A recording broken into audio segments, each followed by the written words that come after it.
Kyler Murray won the Offensive Rookie of the Year last season after going #1 overall to the Cards. Now, he's 22. We all know about his baseball future, drafted by the A's. Tiki and I had him on the show a few times.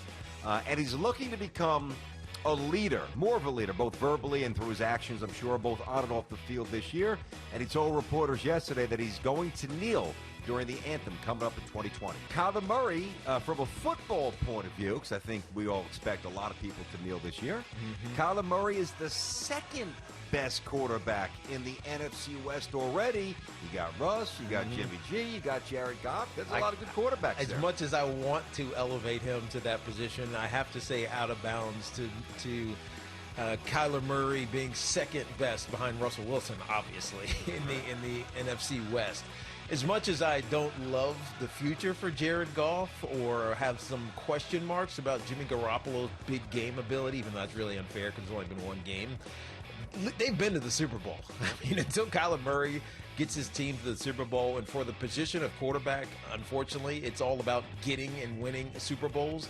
So until he gets there, I can't elevate him there yet. See, I'm a little bit less married to the pinnacle of achievement that for a team sport. I hear you, but that's a fight that I've fought for a long time about, like, the ultimate barometer. I'm not saying that you do it as the ultimate, but a lot of people do. This guy's got 4 rings. He's better than that guy. I don't see it that way. My answer is inbounds. I base this, admittedly, more on pure talent, all right? Kyler Murray is absolutely more talented than Jimmy Garoppolo, and he's absolutely more talented than Jared Goff. Yeah, I mean, if the question said talent, it's not even a conversation. I got you, but now I'll push it a step forward. I am also expecting Kyler Murray in year 2 with some really nice upgrades, the O-line, DeAndre Hopkins, etc., to the offense more in sync with Kingsbury there for year 2. I think that Kyler Murray very quickly gets a little separation from the other 2 players.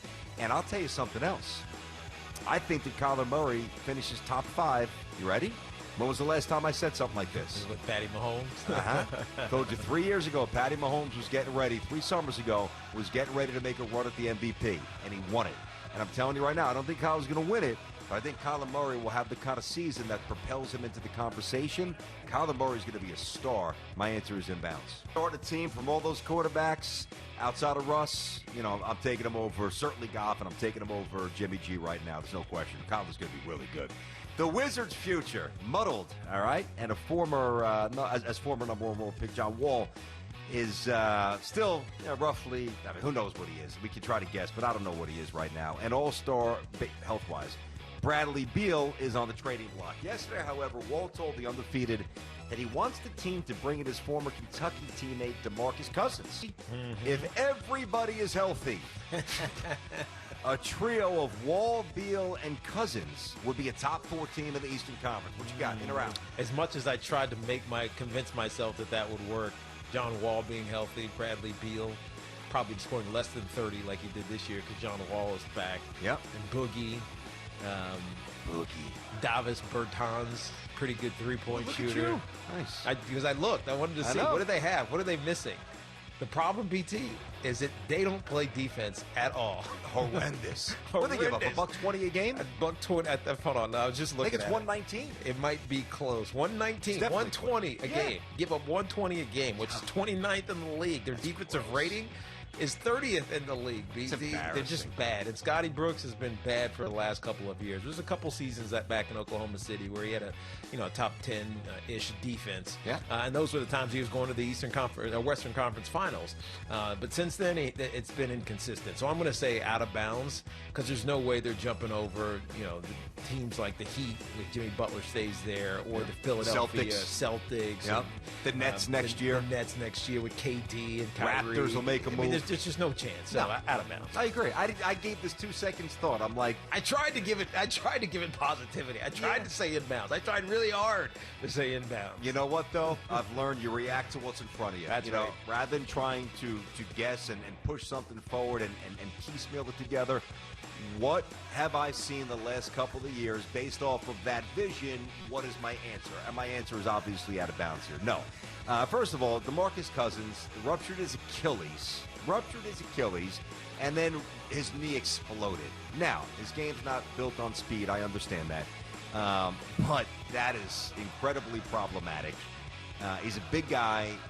I think he's in decent shape, or cardiovascularly with the Warriors he was. But you run the risk of maybe I want to be fair, maybe putting weight on, maybe over time. So in terms of sustainability, I don't see it.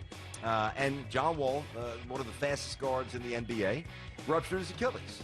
No, and there's not a ton around them. So the answer is easy, and the answer is out of bounds. Mike Gundy, we know about this situation with Chuba Hubbard, the star running back, and of course Gundy apologized. They had a joint video where they basically tried to clear the air and get to the bottom of this. Many called second apology video posted yesterday disingenuous. I don't know if the guy's a really good coach, but I didn't really sound disingenuous. Yeah, I don't just know. sounded like he was reading a little bit. He was, okay. But you know what, Teak? He definitely was reading. But you know what? And I'll finish the question. In a time where every word is analyzed, you're almost better off reading at this point. No, look, he has to read it because he doesn't care. He'll go off the cuff and say stupid stuff every other week if he could, as we all know. Yeah, we've heard a lot. I hear you. All right, so all for that comment right there. Now a former Colorado linebacker, Alfred Williams, has renewed an allegation from 1989 that Gundy called them the N-word when they were players, saying he wants an apology all these years later. ESPN's Paul Feinbaum, first of all, Williams, you should have decked him and not even asked for an apology. Yeah, in 1989, you could have got away with it, too. That's right. Yeah, and I'll tell you what, probably in 2020 you can as well if you use that word. And you should. ESPN's Paul Feinbaum has called on the Cowboys to fire Gundy, pointing to his lackluster record in Stillwater of late. In or out? Cowboys should move on from Gundy if he has fewer than 10 wins this season. It's been 15 years since Mike Gundy's been there. 6 of those seasons have been 10-plus wins. So I'm going to say, at Oklahoma State, I should say. So I believe that he's a good coach. But the question is, when will Oklahoma State get tired of apologizing for him? And ultimately, in today's society, it's winning isn't enough anymore. And maybe that's recently flipping, but it's not enough anymore. I think if Mike Gundy is true to what he's saying, and not only do they win, but and players start saying this is a different place, then I think it matters. Otherwise, you move on, not because of his record, but because he can't change.